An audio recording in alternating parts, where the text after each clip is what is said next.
Grande abraço, Kleber. Obrigado pelo carinho. A partir de agora, seu telespectador passa a acompanhar o Rede Família Esporte, repercutindo as principais notícias esportivas desta terça-feira. Final de semana com muita bola na rede. Os principais clubes do Brasil se classificaram para as grandes finais. E no próximo final de semana, já o primeiro jogo das finais de alguns estaduais pelo Brasil. Iremos também repercutir esses e outros assuntos aqui no Rede Família Esporte. Boa noite, Nando Lopes. Boa noite, Guilherme. Um abraço a você, o telespectador do Rede Família Esporte. Quase pouquíssimas novidades em termos de finais de Paulista. Aqui em São Paulo, só a Ponte Preta, que hoje é considerada o time, depois dos grandes, o time mais forte do estado de São Paulo. Era, a Ponte, já era, já há muito tempo, então não tem muita novidade, não. O Corinthians que abre o olho, que não será um jogo fácil, principalmente de domingo aqui em Campinas. A Ponte, se o Corinthians ameaçar ir para cima da Ponte, vai acontecer o mesmo que aconteceu com o Palmeiras. Tem que ter um cuidado especial. O Palmeiras não foi para cima da Ponte. A Ponte massacrou o Palmeiras. Massacrou, né? Porque o Palmeiras não veio jogar. Então, eu acho que todo cuidado é pouco se o Corinthians quiser ficar campeão, porque eu falei, né? Antes eu falei aqui que iam relembrar 77 e aquela coisa. Já começou. Meu Deus. E outra, se falam de 40 anos atrás, decidiram... Como se fosse o dia para noite, né? O dia à noite. Não, é o seguinte, existia um outro campeonato antes, a decisão de 79. Sim. Né? Cujo qual ninguém fala até hoje. Então não são 40, são 38 anos. Isso. Né? Que não disputam a final entre Corinthians e Palmeiras. É que aquela 77 foi muito emblemática, né? Foi, ontem eu vi uma entrevista, é só procurar no YouTube. Muita gente que mexe com a internet hoje, né, questiona alguma coisa, é só não ter preguiça e procurar algumas coisas. Existe uma entrevista do Dulcídio Vanderlei Bosquilha, no Roda Viva. Roda Viva. Da TV Cultura. Famoso Roda Viva, hein? Famoso Roda Viva. Famoso Roda Viva. Quem não assistia, né? E ele diz lá o porquê da expulsão do Rui Rei. Sim. Ele não pôde, naquele momento, transcrever o que o Rui Rei falou para ele. De tanto... Porque ele fala na entrevista que é uma TV educativa. Isso. E o Silvio Luiz ainda brinca. Não é porque aqui é uma TV educativa, em qualquer emissora não poderia falar. E naquele gesto do Dulcídio, nota-se que até o cartão amarelo cai no chão. Cai de tão nervoso que ele diz ficou. O seguinte, que ele caiu até no chão, porque a minha intenção na hora era pegar no pescoço dele do que ele falou para mim. O Dulcídio não era fácil, o Dulcídio era policial. Sim. E o Dulcídio não era fácil. Se houve a tentativa de suborno e ele diz isso, o dinheiro nunca chegou para ele. Alguém ficou com o dinheiro. Que realmente, por 2 oportunidades, perguntaram na federação onde que era o endereço do Dulcídio. O Dulcídio falou, não mandem vir aqui, porque sabe o que vai acontecer. O Dulcídio não aceitava esse tipo de coisa. Mas ficou emblemático. Mais ainda depois da contratação do Rui Rei. Sim. Então ficou marcado realmente. Marcado pelos 21 anos do Corinthians, que não ganhava o campeonato, marcado pelo que foi aquilo. 23, né? 23 anos. Ficou marcado pelos 3 excepcionais públicos que tiveram no Morumbi, inclusive um é recorde. 200 mil pessoas, né? O jogo do dia 9 de outubro de 77 é o recorde de público do Morumbi, com os pagantes, quase 200 mil. 189 mil quebrados. Com todos que entraram, e mais 199, quase 200 mil pessoas no Morumbi, no que a Ponte ganhou por 2-1, que aliás a Ponte tinha muito mais time que o Corinthians, né? O Palinha ainda não jogou naquela final. O Palinha que no primeiro jogo tinha feito um gol de nariz, não sei se você lembra. Sim. Que no primeiro jogo tinha feito lançamento do Adãozinho.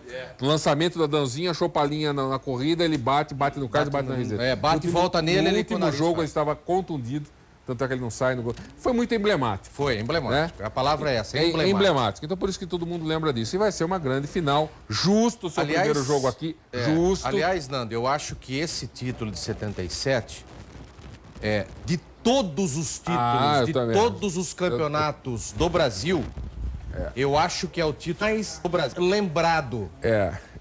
De todos eles. Olha, lógico que o Corinthians tem o título mundial. Sim. Tudo bem. A invasão de Tóquio, de Yokohama. Do Maracanã. A invasão dia 5 de dezembro de 76. Mas quem viveu esta época, dia 13 de outubro de 77, não vai esquecer o que aconteceu. Sem dúvida. Não esquece. Para vocês verem como que eram os estaduais naquela época. Era muito forte. Muito forte. Muito mais forte que hoje. Então ficou esse... E os outros estados, aquilo praticamente de sempre. O Campeonato Carioca, o Vasco ganhou uma taça, o Botafogo ganhou uma taça. Errei. O Vasco... Eu acertei um, errei outro. O Vasco ganhou uma taça, o Botafogo ganhou uma taça. Não vale nenhuma das duas taças. Vai valer agora quem não ganhou as duas taças. Que Fluminense e Vasco. Fluminense e Flamengo. Quem não ganhou as duas taças, nenhuma das duas... Agora vai decidir a taça verdadeira, que vai ser o Flamengo. Será? Eu acho que vai ser o Flamengo. O Fluminense vem bem. Em Minas ficou Cruzeiro e Atlético. No Sul, então no Sul, Novo Hamburgo. Parabéns à Federação Paulista, colocou todos os jogos da Série A2 às 4 da tarde, então quer dizer, praticamente não deu para assistir nada, porque tudo foi no mesmo horário. E eu estava trabalhando, né? Tem que trabalhar, né? Alguém tem que trabalhar nesse país. Tem que trabalhar, eu estava no campo trabalhando. No Sul, deu Novo Hamburgo. Deu Novo Hamburgo e Inter. O Inter teve uma confusão com o Caxias. Ganhou nos pênaltis. Tá, isso não deu pra acompanhar tudo. Nós estávamos voltando de Batatais e ouvindo esse jogo. Mas, pé frio... Não foi pé frio. Não foi. Foi incompetência mesmo. E é isso, mais ou menos isso, os campeonatos estaduais. E aí vai misturar agora amanhã com Copa do Brasil, com Libertadores. Tem Palmeiras e Penha. Uma briga danada lá. X tudo, Senhor. Eu quero ver dar tapa na cara do Uruguai agora, né? O negócio vai ferver lá, porque já chegou essa informação lá. Eu vi uma notícia que amanhã, é a inauguração do estádio do Penharol, isso? Parabéns. Eu não vi ainda, mas isso é legal, a inauguração do estádio. A gente sempre jogar no Centenário. Centenário, né? Que um dia, se Deus quiser, ainda vou conhecer, era para ter conhecido já nesse começo do ano, não deu. Mas bacana, o Penharol tem a maior torcida do Uruguai, né? Time famosíssimo também. Vai ser legal, vai ser bacana. O atacante Jô se tornou uma peça fundamental do Corinthians no Campeonato Paulista. E se depender do desempenho do atacante nas últimas partidas, o torcedor pode ter esperanças, pois ele é o destaque por marcar gols em clássicos. Vamos ver. Qualquer semelhança entre as trajetórias do Corinthians e de seu artilheiro não é mera coincidência. As curvas que o time e o atacante traçaram no Campeonato Paulista são ascendentes. Apontam para cima depois de um início com viés de baixa. Uma equipe que vem muito criticada, né? É complicado, né? A gente ergueu uma equipe que fez um 2016 não tão bom, mas a gente conseguiu um objetivo alcançado, então a alegria é imensa, né? Como o time, Jô também teve que se superar, vencer a desconfiança diante dos altos e baixos de uma carreira marcada mais pelo que acontecia fora de campo do que dentro dele. O atacante teve a sequência profissional colocada em xeque, até a recuperação, depois de uma mudança radical de comportamento. Hoje, mais centrado e concentrado, ele procura retomar o caminho que o revelou para o futebol em 2003. O Pacaembu foi o estádio onde tudo começou para Jô com a camisa do Corinthians. Aqui ele marcou o primeiro gol como profissional com apenas 16 anos. Depois de um grande início de carreira, uma experiência internacional e passagens pelo futebol gaúcho e mineiro, Jô se encontra com a melhor fase de sua vida dentro dos gramados. E os clássicos têm sido a especialidade de Jô. Ele fez 5 gols nos 5 que disputou este ano. Um feito raro.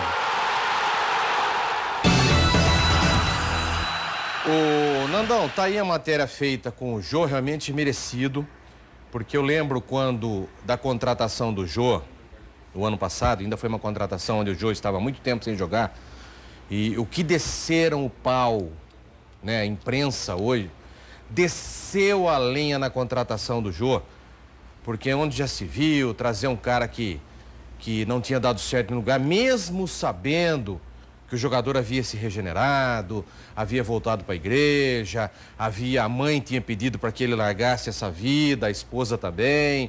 Mesmo sabendo tudo isso, as críticas foram pesadíssimas em cima do Jô. Mas nós sabíamos que era um jogador decisivo. Nós sabíamos da qualidade que tinha o Jô. Não é à toa que chegou à seleção brasileira. Ninguém chega a vestir a camisa da seleção brasileira à toa. Tá? Veste por competência. Ninguém foi artilheiro de um Atlético Mineiro à toa, por competência. Então, quer dizer, alguma coisa tinha que dar certo nesse retorno do bom filho, aquela velha ditada, bom filho a casa torna. Então, alguma coisa tem que dar certo. Eu acho que essa fase, essa mudança do Jô... De comportamento. Sim. De vida pessoal, sim, levou o jogador a se concentrar mais na sua profissão, a se dedicar mais à sua profissão, e isso faz efeito dentro do campo. Lógico. Né? Não é um espetáculo, não é... É decisivo. Mas é decisivo. Ele está sendo decisivo. O que ele é? Centroavante. Centroavante tem que fazer o quê? Gols. Ele está fazendo. Acabou. Não tem que ficar dando espetáculo. Não, pelo contrário, não tem que dar chapéu em ninguém, ele vai para outro jogador fazer isso. Na hora certa, no momento certo. Isso. E isso que levou foi a vida ao contrário que muitos fazem, sim, jogadores fazem. Sim. Né? Muitos jogadores que seriam grandes promessas por causa de vidas... Né? A vida boêmia, a vida de drogas.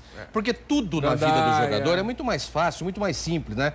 Você ganha bem, você tem dinheiro, você é assediado, você tem um monte de coisa muito fácil na sua frente. Então é normal quando você não tem uma cabeça centrada, é normal você ir para esse lado. E o Jô foi. Largou até mulher, esposa, mãe, tudo. Depois o cara parou, tô jogando minha vida fora, sou novo ainda, pelo amor de Deus. Eu vou citar o caso de um jogador? Sim. Eu tenho 2 casos de conhecidos meus. Um eu não vou citar. Sim. Eu tô achando que ele chegou eu sei no quem top. Eu sei quem é. Eu tenho uma conversa com ele de ontem aqui. Eu sei quem é. Agora já está indo no declínio. E o outro é o contrário. O Cafuzinho, que jogou na Ponte, no São Paulo, foi revelado no 15. O Cafuzinho não sabia comer com garfo. O negócio do Cafu era funk, era isso, era mulherada, veio pra Ponte, bateu o carro em São Paulo, numa gandaia, largaram o carro em frente ao Moisés do Carelli. Uma pessoa chegou nele e falou assim, para! Hoje o Cafu está na Bulgária, sendo no Ludogorets, que é o melhor time da Bulgária, que disputa a Liga dos Campeões. Ele está sendo olhado e pretendido por um time da Itália, e hoje ele ganha 1 milhão por mês. Então, olha a mudança drástica da vida do cara. E já abriu, alguém colocou na cabeça dele. Ele tem em Piracicaba já comércio no nome dele, uma empresa, eu não lembro do que é, já tem. Estão orientando ele para o caminho certo. Sim. E vai dar certo. Claro que vai dar certo. Porque se ele tivesse naquela mesma pegada de que era quando estava no 15... já tinha acabado Já tinha, inclusive, acabado até a vida dele também, né? Veio para cá, veio para Campinas, deram, né, presta atenção nele. Daqui foi para o São Paulo, mais um presta atenção, e de lá foi para a Europa. Disputando até a Liga, fazendo gol na Liga dos Campeões, inclusive. Olha que beleza. E hoje está pretendido por um time da Itália. Eu não li a matéria toda, mas está. Só sei que hoje, fiquei sabendo ontem, ganha 1 milhão por mês. Olha que maravilha.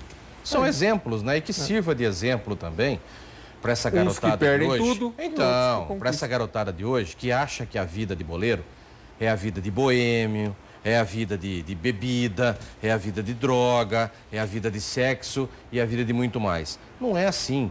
Tudo na vida hoje você vai pagar um preço. E muitas vezes o preço pode ser alto demais por suas escolhas. Escolhas erradas podem custar caro lá na frente. Então, que sirva de exemplos. Pega, você tem tantos exemplos na vida de ex-atletas ou de atletas mesmo em atividade que fizeram a escolha errada e que hoje pagam um preço muito grande. Então, tomara que você que está nos assistindo, que não parta por esse lado também, que pense um pouquinho na situação, você que depende do corpo, né, para ser e o atleta depende, é a sua ferramenta de trabalho, né? A ferramenta de trabalho é o corpo dele. Então, que saiba usar da melhor forma possível. Lá na frente, depois que você tiver construído a sua vida, se você quiser fazer depois qualquer coisa, tudo bem. Você já fez o que tinha que ter feito. Veja o Adriano hoje. Sem dúvida nenhuma. Olha o Adriano Imperador, para mim um dos melhores atacantes que o Brasil já teve depois do Ronaldo Fenômeno. Depois do Ronaldo Fenômeno, para mim, um dos melhores atacantes que o Brasil teve. Só que o que fez com a vida dele?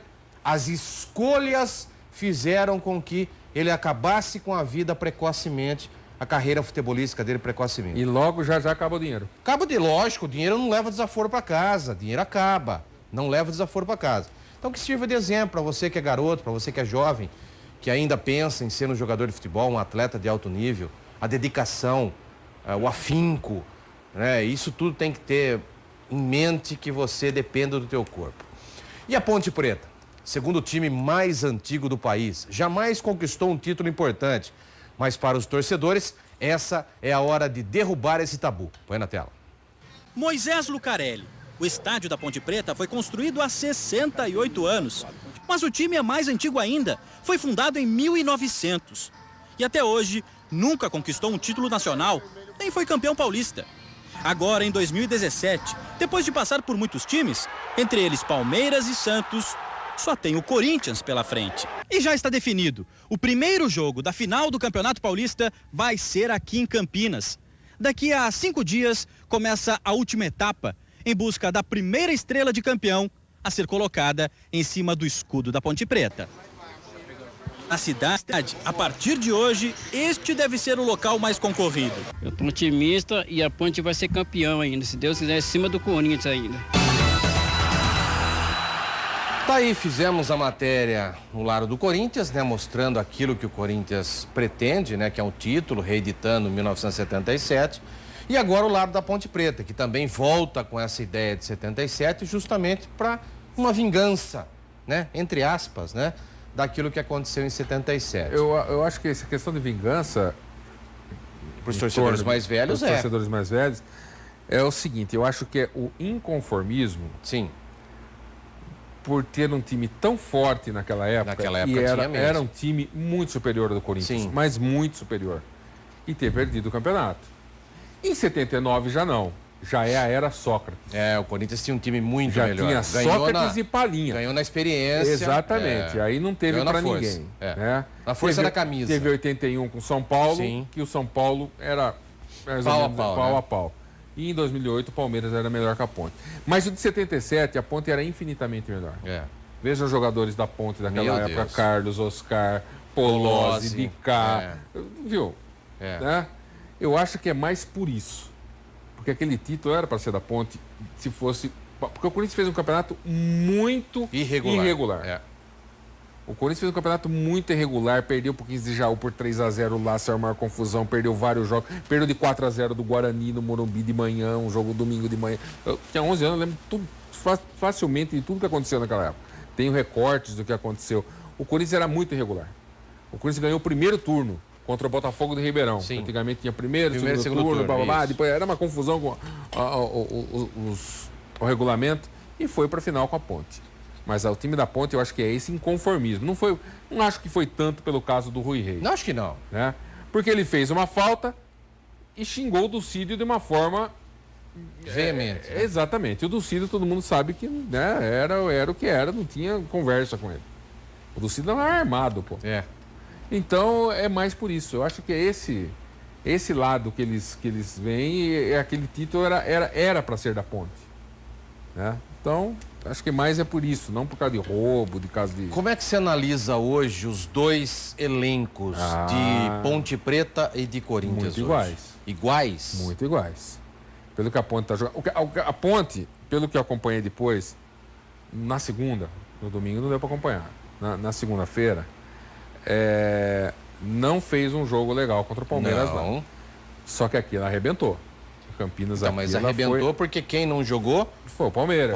O Palmeiras não veio, comeu uma feijoada e esqueceu de trazer o futebol para cá. Se querer jogar com a camisa, o Corinthians vai tomar ferro aqui. Vai ter que jogar bola. O Corinthians vai ter que jogar bola aqui. Sim. Eu acho muito igual. A Ponte tem jogadores, tem o Cleison, que o Corinthians... E eu parar com esse negócio de falar em contratação de Cleison agora, que depois fica aquele negócio... Já contratou. Né? Já contratou. Mas fica... Na verdade, já contratou. Fica ruim. Aí que relembra... Né? Aí que vai... mas não tem nada a ver, porque ninguém sabia que Corinthians e Ponte iriam fazer essa final e o Cleison já estava contratado faz 2 meses atrás. Mas em 2057... Vão falar que o Pedrinho vai estar aí e o Gabriel vai estar aqui, vão estar falando disso. Daqui 40 anos. Então, é melhor não comentar muito sobre isso aí. Isso. Tem o Luca. Que ele... Não pense que o jogador... mas é o clube que eu sou do... Que paga o salário dele. Paga o salário dele. Paga o salário. Ele vai querer fazer gol, meu irmão. O Iago também. Não interessa. O Iago também. Tem o Cajá, que é um baita jogador. Tem o Potker, que Eu não sei a bobagem que o Corinthians fez de birra. Daquela questão da Copa do Brasil. Vai pro Inter de Porto Alegre, um baita de um jogador. Um goleiro que tá pegando tudo. É um time muito forte. Eu acho que é elas por elas. Não tem favorito. Pra mim não tem favorito. Não tem favorito. Torcer uma coisa, achar que não tem favorito. Vai ser muito complicado, muito complicado. Não, eu também acho. Concordo com você que acho que vai ser um jogaço, realmente. E pra mim, o primeiro jogo define o campeão. O primeiro jogo define o campeão. Tirou da minha voz, o primeiro jogo define. Eu acho que o que acontecer no primeiro jogo define o campeão. Eu também acho. Se o Corinthians vier perder por 1-0 ou um empate, você pode ter certeza que lá na arena... Leva pra lá. Leva e muito fácil. Agora, aconteceu o que aconteceu... Se o Corinthians ganhar aqui, esquece. Define o jogo. Ou se a Ponte Preta ganhar por 2 gols de diferença aqui, também acabou. Aliás, vocês que são fora do estado, que estão acompanhando, desde hoje pela manhã, hoje pela manhã já tem gente acampado em frente ao Moisés Lucarelli. Já tem uma fila, gente com guarda-sol, barraca de camping. 2.200 ingressos para a torcida do Corinthians. Porque amanhã, às 9 da manhã, começa a venda dos ingressos. Hoje foi para o sócio torcedor do TC10, tem a vantagem. E tem que ter mesmo, para você ter sócio. O cara você paga, tem que ter a vantagem. Mas tem o pessoal aí que já está acampado e ficará à noite lá em frente ao Moisés Lucarelli para comprar o ingresso. A corintianada tá querendo o ingresso, não é fácil não. Com o empate diante do Corinthians por 1-1 no último final de semana fora de casa, o tricolor encerrou a sua participação no Campeonato Paulista de 2017. Após a disputa da semifinal da competição estadual, o clube terá pela frente a sequência da Sul-Americana e a estreia no Campeonato Brasileiro. Por isso, com grandes desafios, o elenco assimilou a eliminação e prometeu reagir para encarar os próximos compromissos na temporada. Me parece que o Rogério Ceni já está trabalhando com uma enxugada nesse elenco. Alguns jogadores não devem ficar. Agora, o que demonstrou esse ano, Nando, é que o começo do ano foi muito ruim, justamente pelas escolhas de algumas contratações por parte da diretoria do São Paulo. E por parte dele também, porque ele pediu algum jogador. Wellington Nem, aquele menino que era do Santos, como é que chama que veio do Botafogo? Agora fugiu. O menino... Neilton, obrigado. Neilton. Foram escolhas que o Rogério Ceni pediu. Escolhas, para mim, muito mal feitas, hein? O Rogério tem que pôr na cabeça o seguinte. Vir toda vez na coletiva e dizer que o time, nos números, foi superior, não vai resolver nada. O futebol Mas foi superior no quê? Não, Qual foi o parâmetro? Ele fala que São Paulo teve tantos... Estatísticas. Ele gosta de estatística? Estatísticas. Ele vem sempre com estatísticas. Tá. Então eu vou te dar uma estatística daqui a pouquinho, então, isso, dele. O futebol, ele é competência. Não é, às vezes, merecimento. Tá, então ele gosta de estatística. Eu adoro então ele está usando estatística para enaltecer o trabalho dele. Sempre... Então eu vou te dar uma estatística agora. A coluna do Sérgio, nosso presidente da CEISP, falando sobre isso, inclusive. E da arrogância do Rogério Ceni. Isso. Principalmente, às vezes, nas coletivas. O Rogério leva de 1 a 1h30 para aparecer nas entrevistas coletivas. Isso. E aí vem com números. Então tá bom. Então eu vou te dar um número agora. Em clássicos, Rogério Ceni teve 33%. Esses números já serviriam para mandar qualquer treinador embora. Não, isso aí é porcentagem de rebaixamento. Então, em qualquer campeonato. 33. Então eu venho falar em números? Qualquer campeonato. Qual é o parâmetro que o Rogério Ceni tem hoje, disputando o Campeonato Paulista, já que ele não dirigiu nada até agora, para falar em números? Eu acho que quem pode falar em números é Paulo Autuori, é Dorival Júnior, é Tite. Esses caras podem falar em números, estatística. Agora, Rogério Ceni não pode falar em estatística. O time tomou gols em 13 jogos seguidos. E outra, 33% em clássicos é número para ser demitido, mas qualquer treinador desses que eu citei já teria sido dispensado. Agora ele tem uma pemba grande para resolver, que é o caso do Rodrigo Caio.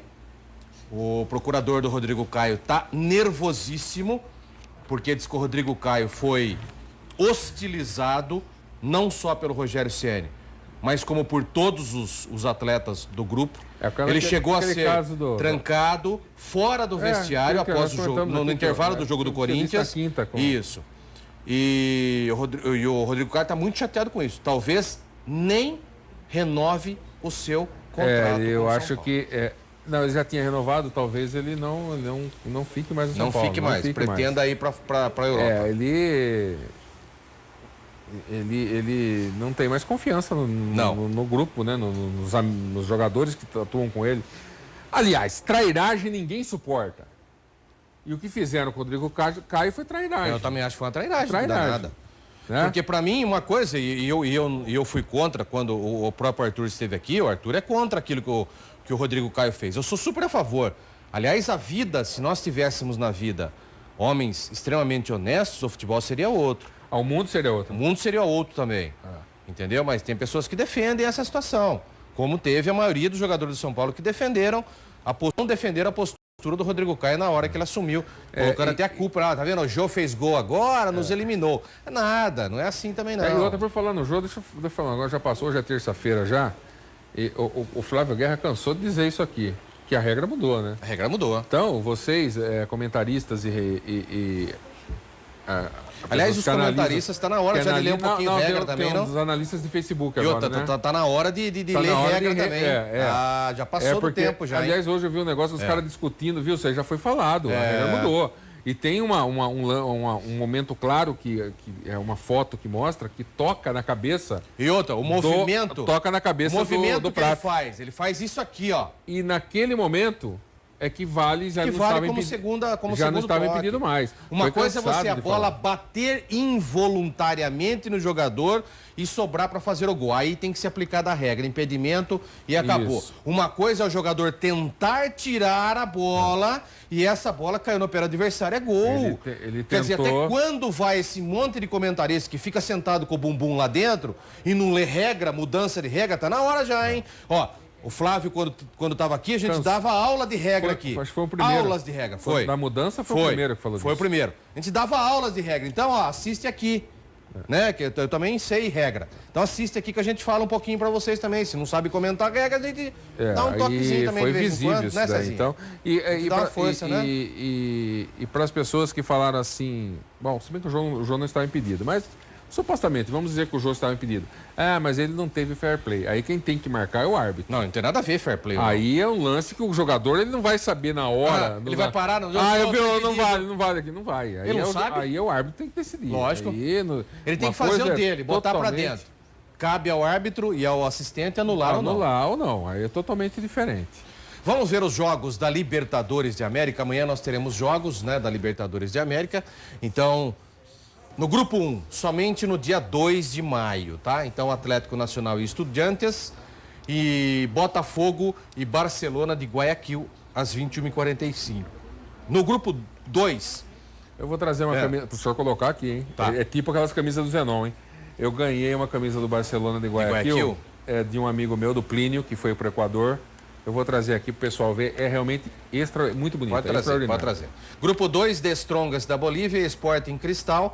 Esse jogo no dia 4, na semana que vem, às 19h30 e às 21h45, o Santos enfrenta o Santa Fé. Lá foi um jogo triste, terrível, 0-0, mas aqui a história é outra.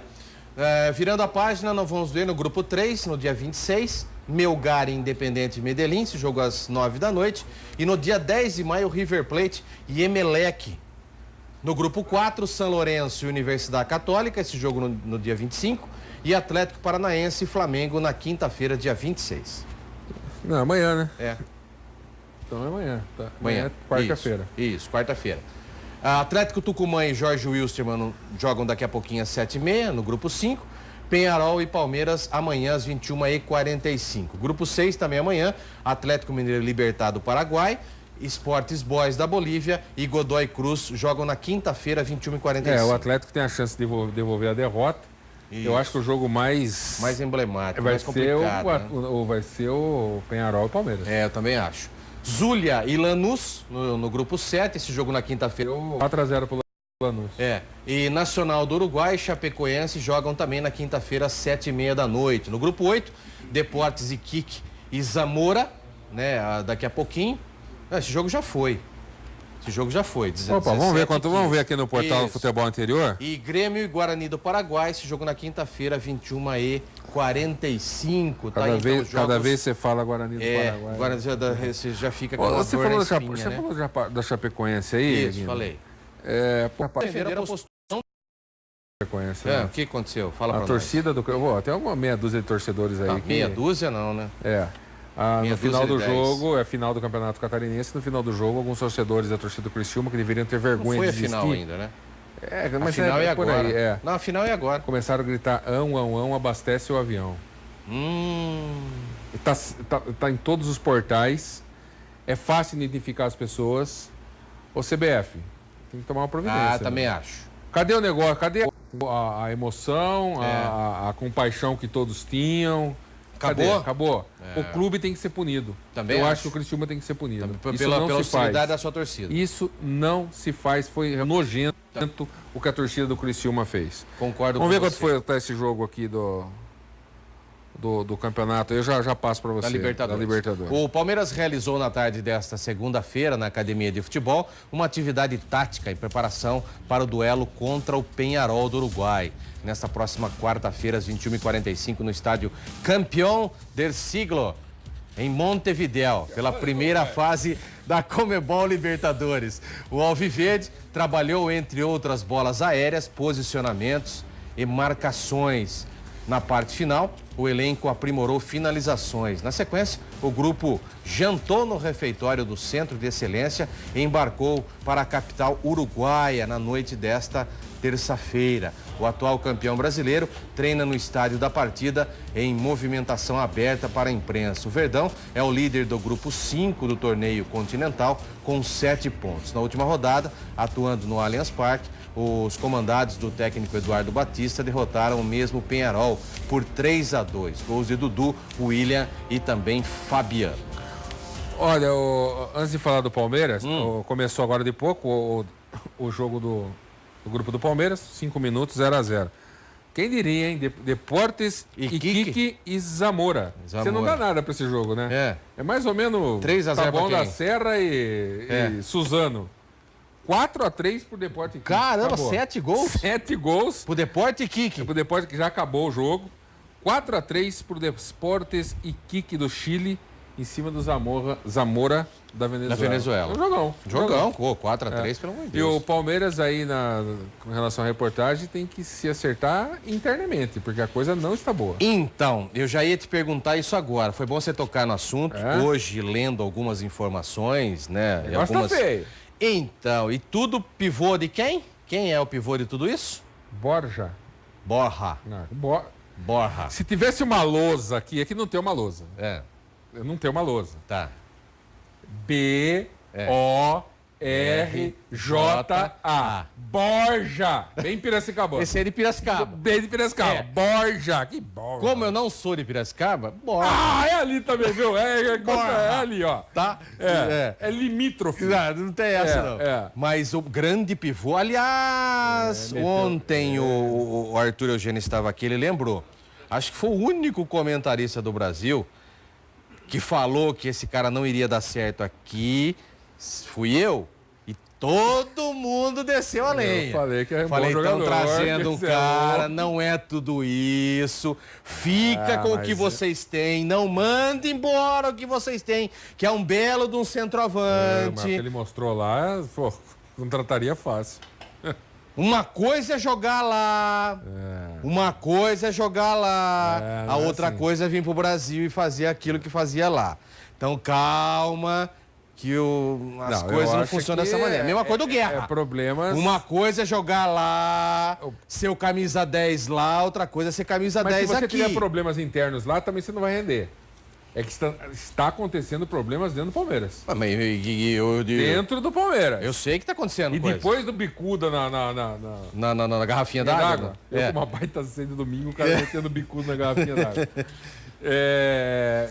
Coisa está complicada. Tá, lógico que está complicada. Ele chiou e dizia alto no banco, porque eu, aliás, é sempre ele, né? É, sempre ele. Sempre ele, né? E a coisa não está feia, tá feia. A coisa tá e eu também acho, irmão. Você vê como tá esse ambiente. Como que é a morte da coisa anunciada? Morte anunciada. Morte anunciada. Quantas vezes nós falávamos aqui, quando começou a montar esse time do Palmeiras, quantas vezes nós falamos que ia acontecer isso? Mas o problema é o comando, né? Mas quantas vezes nós falamos aqui que ia acontecer justamente o que está acontecendo agora? É anunciado, tragédia anunciada. Por exemplo, imagina um Tite com um elenco desse. Uma seleção. Já estaria classificado em tudo campeão de... uma seleção. Lógico, que ele sabia trabalhar com a cabeça dos caras, né? Alguns outros treinadores no Brasil acho que conseguiriam. Autori conseguiria. Isso. O próprio Cuca conseguiu. Também, nossa, o Cuca não chegou na... O Cuca já tinha...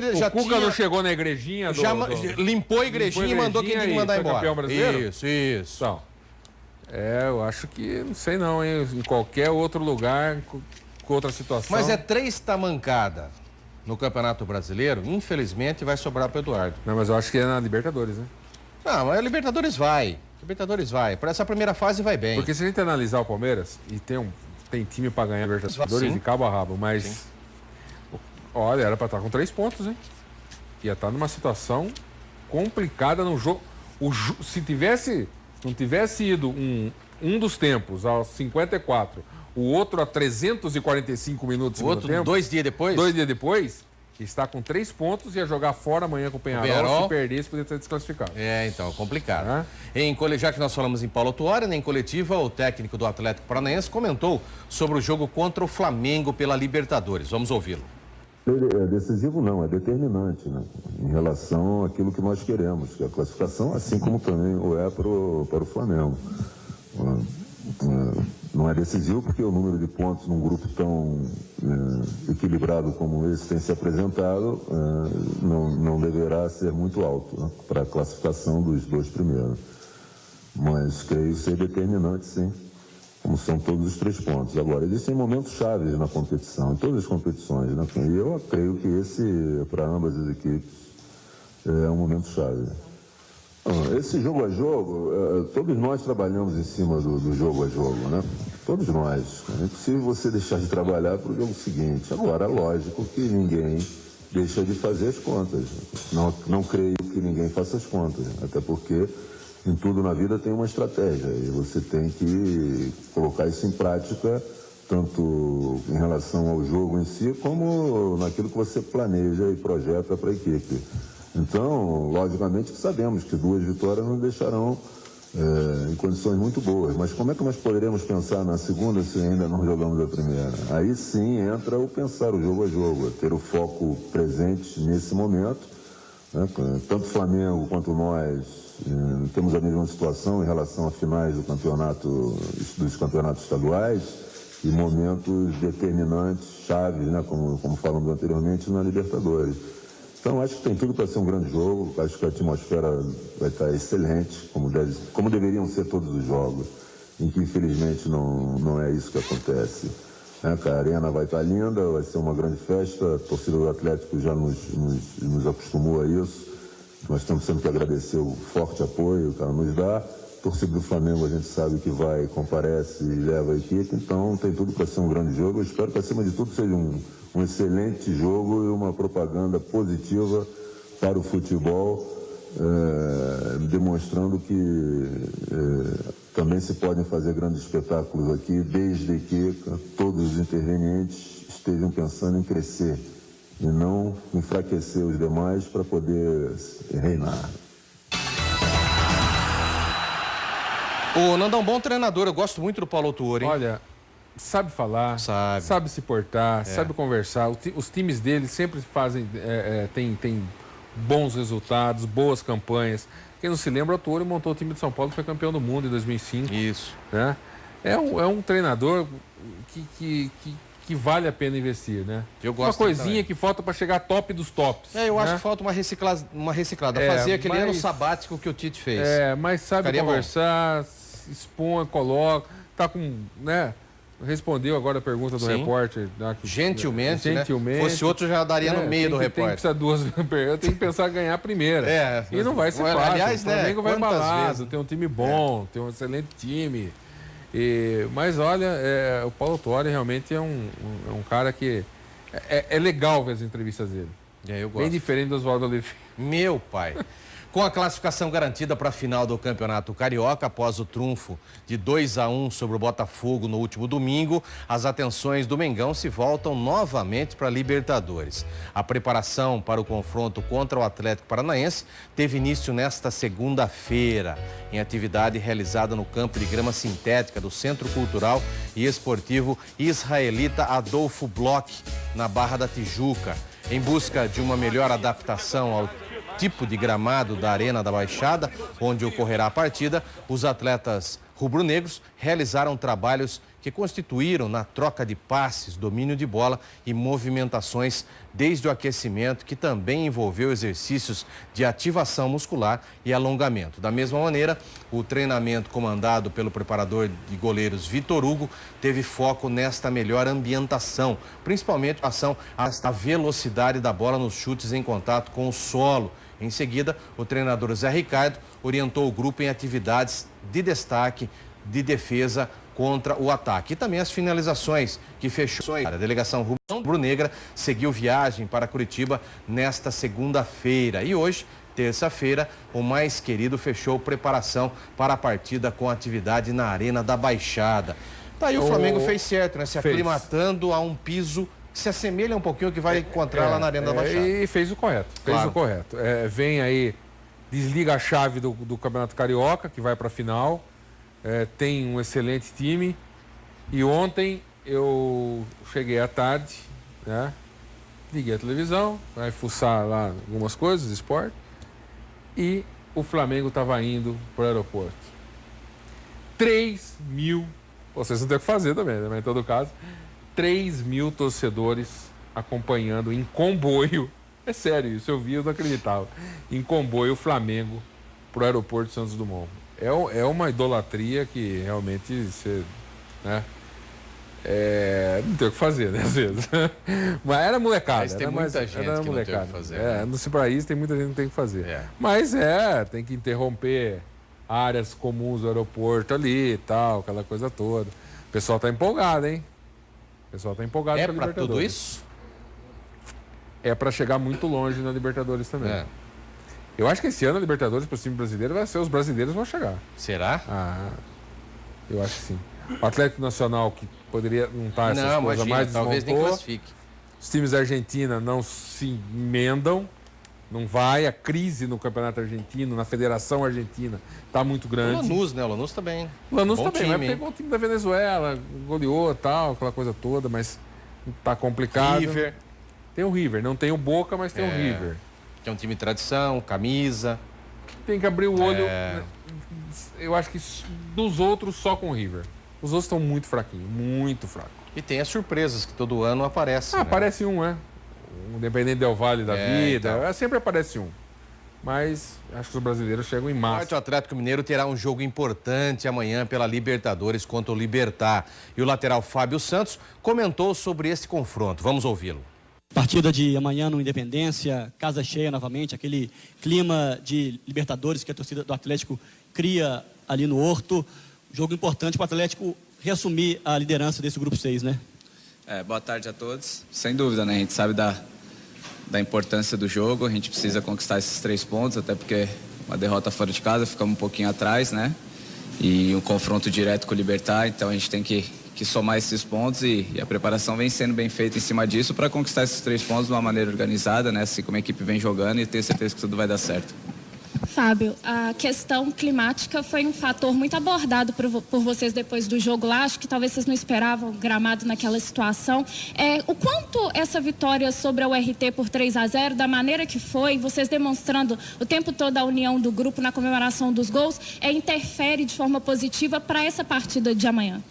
Sem dúvida, né? O jogo lá foi totalmente atípico, a gente não estava esperando, eles souberam se adaptar muito mais rápido do que a gente à partida, né? O que a partida dava para fazer naquele dia e infelizmente a gente não conseguiu se encontrar nas condições do gramado. Enfim, aconteceu, perdemos o jogo e realmente num momento complicado de pressão a gente soube se unir, soube fazer desse momento ruim fortalecer o grupo ainda mais, conseguimos fazer um grande jogo e agora da sequência, a gente sabe que nossa vida é assim, né? Jogo, decisão atrás de decisão e amanhã vai ter mais uma decisão importante no qual a gente precisa conquistar os 3 pontos de qualquer maneira.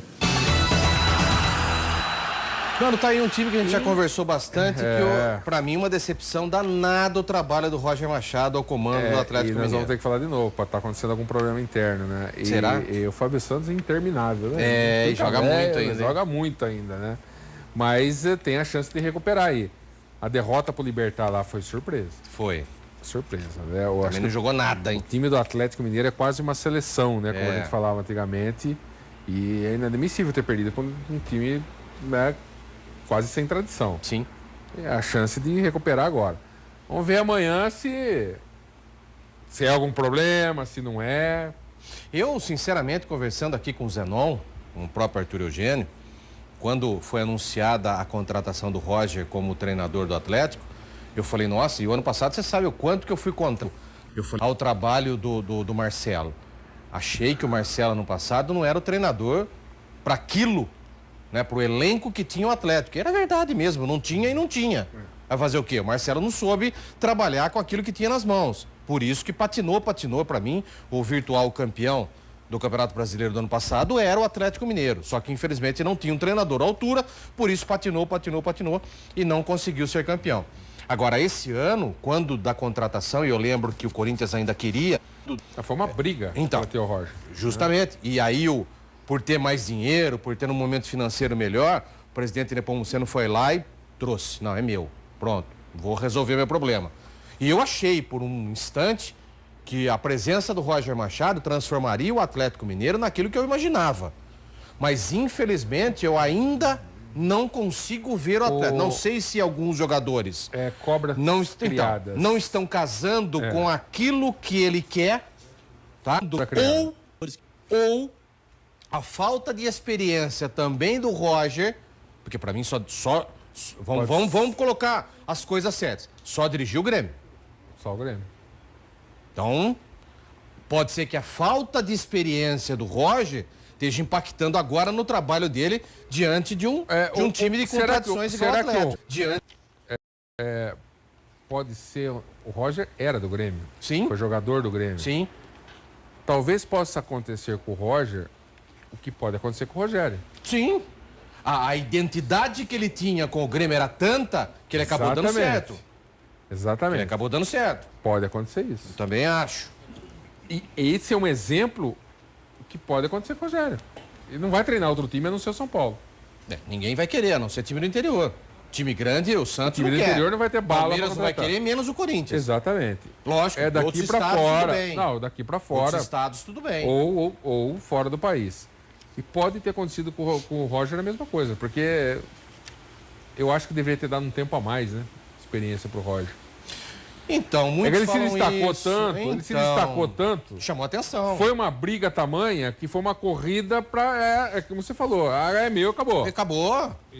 Né?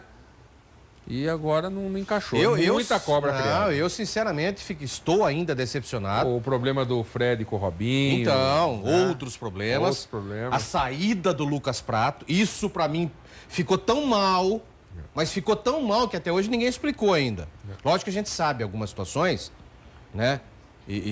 Mas ninguém veio a público explicar a saída do um jogador do quilate do Lucas Prato, da qualidade técnica do Lucas Prato, ser preterido a sair, a ficar um He-Man, um Rafael Moura. Peraí, ou eu desaprendi futebol, é o seguinte, ou alguma coisa está acontecendo. Aí, Guina... Eu não coloco o Rafael Moura nem para lustrar a chuteira esquerda do Lucas Prato. Mas o futebol é negócio, né? Então, mas é isso, né? Que me preocupa às vezes. Dinheiro, né? E aí o São Paulo tava com bala, porque o São Paulo vende bem. São Paulo vende meninos, os garotos que você nem escuta falar, vende por milhões. Isso. Foi lá e... aí... Como a gente fala aqui no interior, em Piracicaba, o zóio engorda, né? Nossa, mas meu Deus do céu. Não dá pra entender. Vambora, Nando. Vambora, já? Vamos, já. Quer mandar os abraços aí? Rapidinho aqui. Então José Ribeiro, grande abraço pro José Ribeiro lá, o Zé Ribeiro de Araújo. Ele tá lá em Ribeirão. O Zé Ribeiro? Grande abraço, irmãozão. Lá obrigado pelo carinho. A gente. Obrigado pelo carinho, irmãozão. Zé, grande abraço. Claudinei Teixeira, em Tijuca, Santa Catarina. Terra de Zenon. E Guga.